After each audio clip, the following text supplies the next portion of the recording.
بتاتا ہوں۔ پہلے نیت، جسے عام نمازوں میں نیت باندھے جاتے ہیں، مثال کے طور پر آپ فجر کی نماز پڑھے ہیں، آپ نیت کیے ہیں کہ اللہ میں فجر کی 2 رکعت فرض نماز پڑھتا ہوں واسطے اللہ کے میرے قبلے کی طرف تابع سیما۔ ایسے ہی عید الاضحیٰ اور عید الفطر کی نماز کی نیت بھی،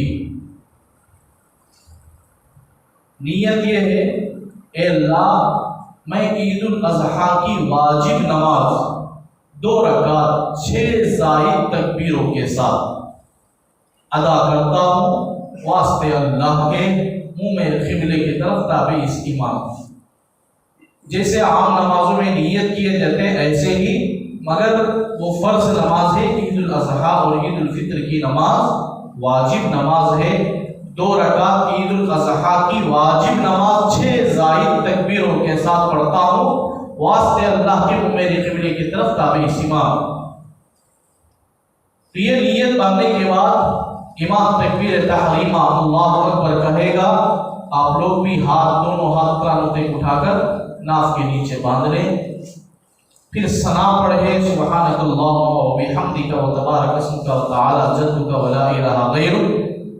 یہ پڑھنے کے بعد 3 مرتبہ امام تکبیر کہے گا، تینوں مرتبہ دونوں ہاتھ کانوں تک اٹھا کر 2 مرتبہ چھوڑ دے، تیسری مرتبہ دونوں ہاتھ کانوں تک اٹھا کر ناف کے نیچے باندھ دو۔ پہلی تکبیر میں سب سے پہلے تکبیر تحریمہ کہلاتا ہے۔ تحریمہ کسے بولے جاتے ہیں؟ جتنی چیزیں نماز سے پہلے حلال تھی اب وہ حرام قرار، کھانا پینا، صلاۃ، بات کرنا، یہ تمام چیزیں نماز میں حرام ہے، اس لیے تکبیر تحریمہ کہے جاتے ہیں۔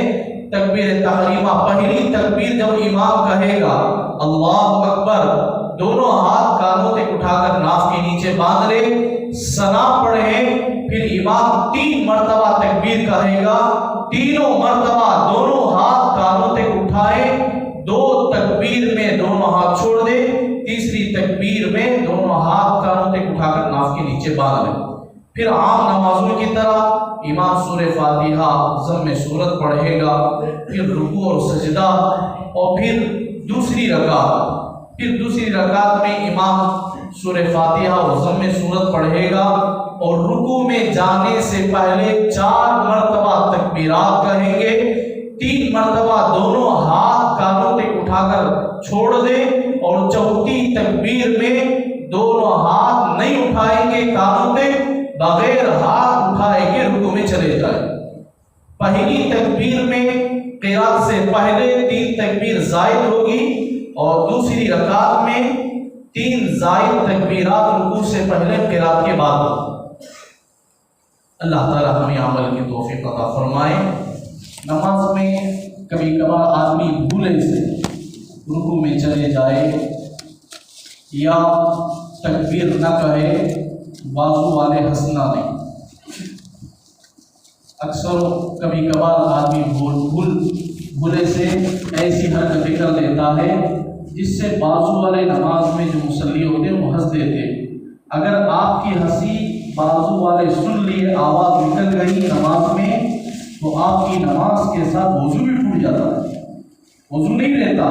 نماز میں بلند آواز سے ہنسنے سے وضو کے ساتھ نماز بھی ٹوٹ جاتی ہے، نماز کے ساتھ وضو بھی ٹوٹ جاتا ہے۔